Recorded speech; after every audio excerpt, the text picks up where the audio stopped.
ሰላም ነው። ሰላም ሚስቴን ልታጣብስ ነበር። አቤት ቆንጆ ሚስት ነው ያለህ እና ፈቃደኛ ከሆንክ በስማም ወልድ ፈስ ቅዱስ አዳም አንተ ደግሞ ምን አይነት ሰው በእናትህ ሚስትን አጣብሰኝ የምትል ማለቴ ምን እንደሆንኩ ታውቃለህ? ባሏ እንደሆንክ አውቃለሁና ለእሷ እንዳንተ የሚቀርብ ሰው የለም ብዬ ነው። በስማም ወልድ ፈስ ቅዱስ እውነት ትክክለኛ የሚቀርባትን ሰው ነው ያልኩት አይደለም። አንተ ያማል እንዴ ብትደፍረኝ ነው እንደዚህ የምታወራኝ? እኮ ድፍረት አይደለም ፍቅር ነው። እሺ እኔንስ ድፈረኝ እንዴ? ባህላችንስ ቆይ ሰው ራሱ ቢሰማ ምን ይላል? ወንድሜ በፍቅርና በጦርነት እኮ ሁሉም ነገር ትክክል ነው እንዴ? ቢሆንስ?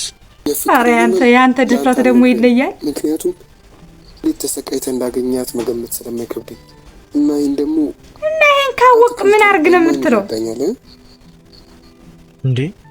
ቢሆንም እኮ ነው ባሏ ነኝ። ይሄ ልክ አይደለም።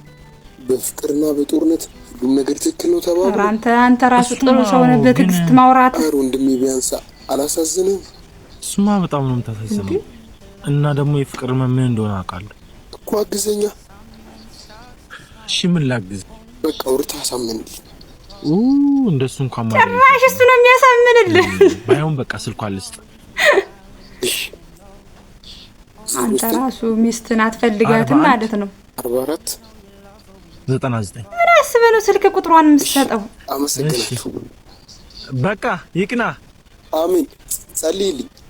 እሺ ጸልይልሃለሁ። ወይ አንተ ራሱ ታላቅኝ ያልከ የምትመስል በስመ አብ ወወልድ ወመንፈስ ቅዱስ አሐዱ አምላክ አሜን።